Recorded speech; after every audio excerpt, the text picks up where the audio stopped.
औलाद का मोह। दिलीप और सुधांशु नाम के दो भाई थे। दिलीप की शादी कावेरी के साथ हुई और सुधांशु की शादी माया के साथ। शादी के बाद दोनों भाई अपनी अपनी पत्नी के साथ खुशी खुशी रहा करते थे। दोनों भाइयों के परिवार एक ही घर में रहता था। साथ में खाना, साथ में घूमना, कुल मिलाकर दोनों भाइयों का परिवार खुशहाल परिवार था। कुछ सालों के बाद दिलीप की पत्नी कावेरी को एक बेटा हुआ। भैया, आज मैं बहुत खुश हूँ। चाचा बन गया हूँ मैं। हाँ भाई साहब, इस बच्चे के घर में आने से तो रौनक आ गई है। मैं सबको बताऊंगी कि मैं तो चाची बन गई हूँ, चाची। तुम दोनों कितने अच्छे हो।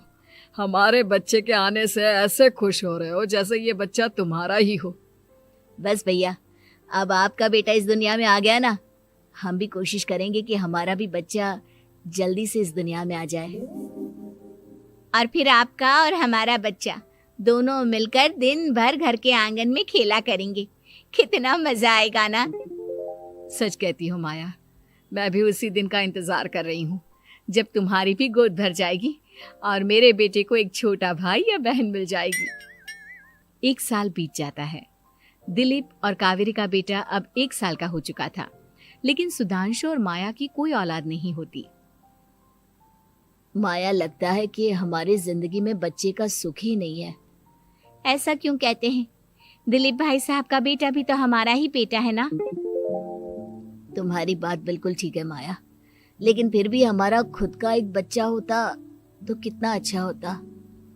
हाँ, कावेरी भाभी भी हमेशा कहती हैं उन्हें अपने बेटे के लिए एक छोटा भाई या बहन चाहिए। लेकिन देखिए ना, हमारी तो किस्मत ही कितनी खराब है। हमारे तो सारे ट्रीटमेंट भी फेल हो चुके हैं। डॉक्टर ने भी साफ साफ कह दिया है कि तुम कभी माँ नहीं बन सकती। वही तो सुधांशु, बहुत बुरी किस्मत है हमारी। लेकिन माया, हम अपनी किस्मत को इतना क्यों कोस रहे हैं? हम दिलीप भाई साहब के बेटे को अपने बेटे की तरह ही प्यार कर सकते हैं ना। हाँ जी, बिल्कुल सच कहा। मैं भी वैसा कर सकती हूँ। चाची हूँ, उसे छोटी माँ का प्यार नहीं दूंगी क्या? कुछ दिनों के बाद दिलीप का एक दोस्त दिलीप से मिलने के लिए आता है। अरे क्या बात है दिलीप, बधाई हो बधाई।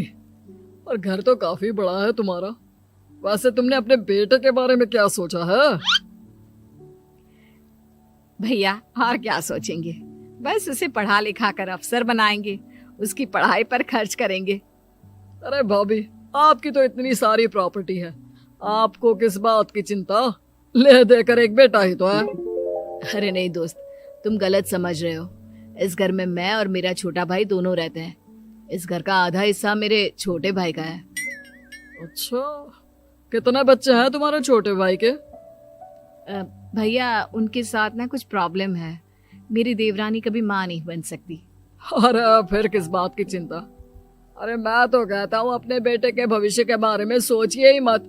बस ये घर उसके नाम करवा दीजिए।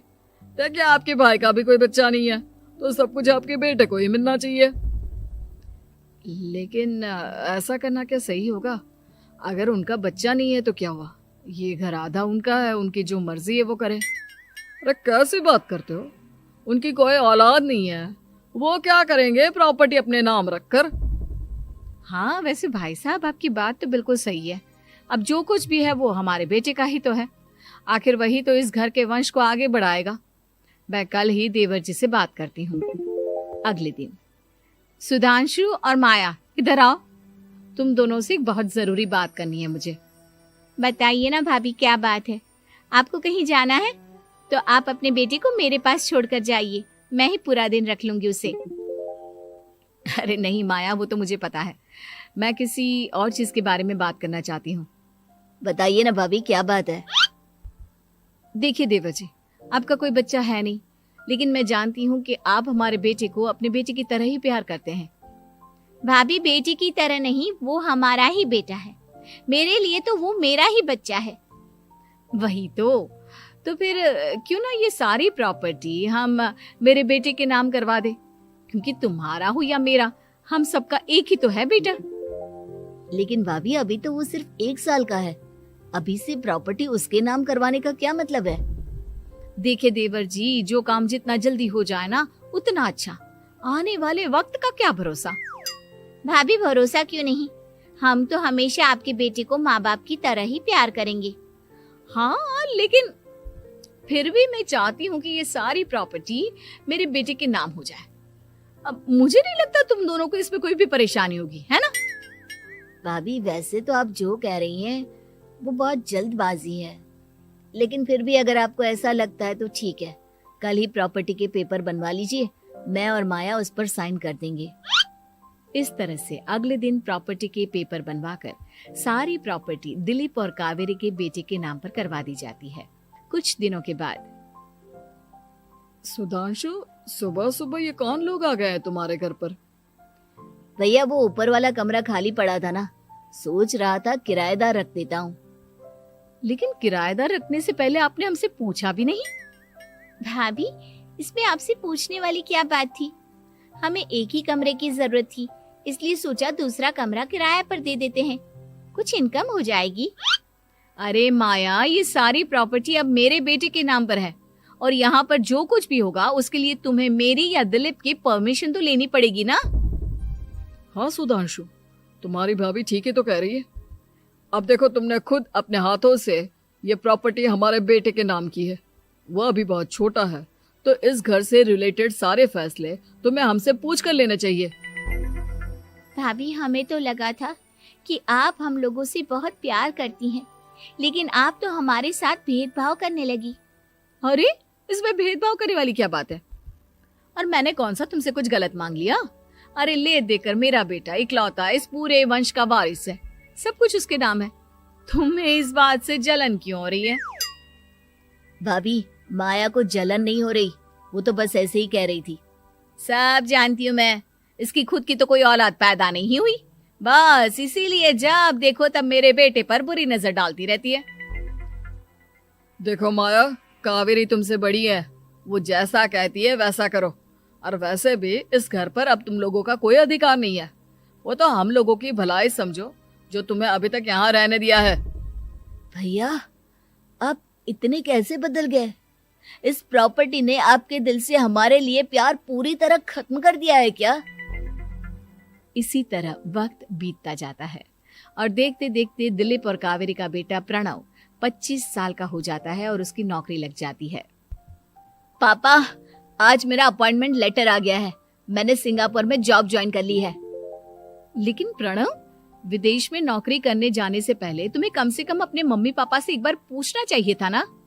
इसमें पूछने वाली क्या बात है माँ, मैं सिंगापुर जाकर जॉब करना चाहता हूँ तो करना चाहता हूँ। देखो प्रणव, हमने तुम्हारे लिए इतनी सारी प्रॉपर्टी यहाँ पर रखी हुई है, उन सब का क्या होगा?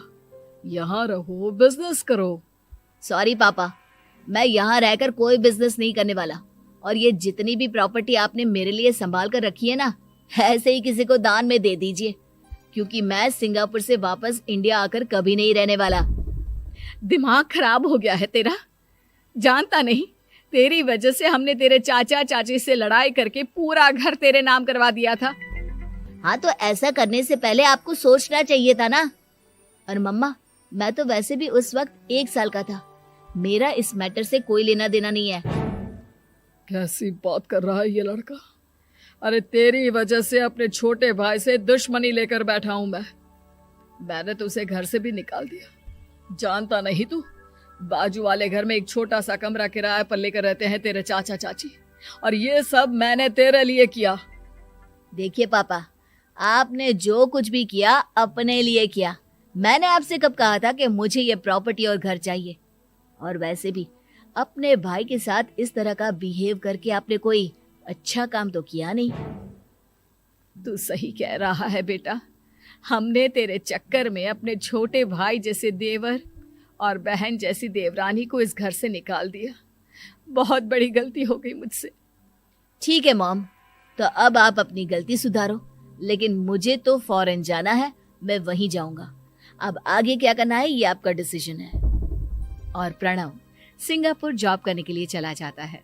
कुछ दिनों के बाद जब दिलीप और कावेरी को अपनी गलती का एहसास होता है तो वो सुधांशु के घर पहुंचती है। सुधांशु, माया, हमें माफ कर दो, हमसे बहुत बड़ी गलती हो गई। क्या हुआ भाभी? आज इतने सालों के बाद अब हम गरीब लोगों के घर क्या करने आई हैं? भाभी, हमने तो खुशी खुशी अपने भतीजे को सब कुछ दे दिया, अब हमारे पास कुछ भी नहीं बचा है। भाई मुझसे बहुत बड़ी गलती हो गई, जो तेरे जैसे भाई को मैंने प्रॉपर्टी के चक्कर में घर से निकाला, और जिसके लिए मैंने ये सब कुछ किया वो खुद ही विदेश चला गया। भैया भाभी, जिस बेटे के लिए आपने हम लोगों को इतनी तकलीफ दी, आपस के प्यार को बिगाड़ा, जब वही आपसे दूर चला गया तो आपको इस बात का एहसास हुआ। लेकिन माफ कीजिए, अब हम आपके साथ रहने के लिए उस घर में नहीं आ सकते। नहीं नहीं माया, ऐसा मत कहो, मुझसे बहुत बड़ी गलती हो गई, प्लीज वापस चलो, मैं वो घर फिर से तुम्हारे नाम कर देती हूँ। भाभी, मैं उस घर का क्या करूंगी? किसके लिए? मेरा कोई बच्चा नहीं, मैं तो बस जिंदगी भर आप लोगों के साथ प्यार से रहना चाहती थी, प्रणव को अपने बेटे की तरह प्यार करना चाहती थी, लेकिन आपने मुझसे वो अधिकार छीन लिया। भाभी और भैया, एक सवाल पूछना चाहता हूँ आप लोगों से। जो बच्चा कुछ ही दिन पहले दुनिया में आया हो, जिस बच्चे के भविष्य का आपको पता ही ना हो, उसके लिए अपने पुराने रिश्तों को तोड़ देना, अपने सगे रिश्तेदारों से दुश्मनी मोल लेना, उनके साथ झगड़ा करना, उनकी बेइज्जती करना, क्या ये सही है? कम से कम हमें सही वक्त का इंतजार तो करना चाहिए ना। सिर्फ प्रॉपर्टी के लिए अपने सगे भाई को घर से निकाल दिया, वो भी अपने 1 साल के बेटे के लिए। क्या ये वाकई में सही था? जवाब दीजिए मेरी बात का।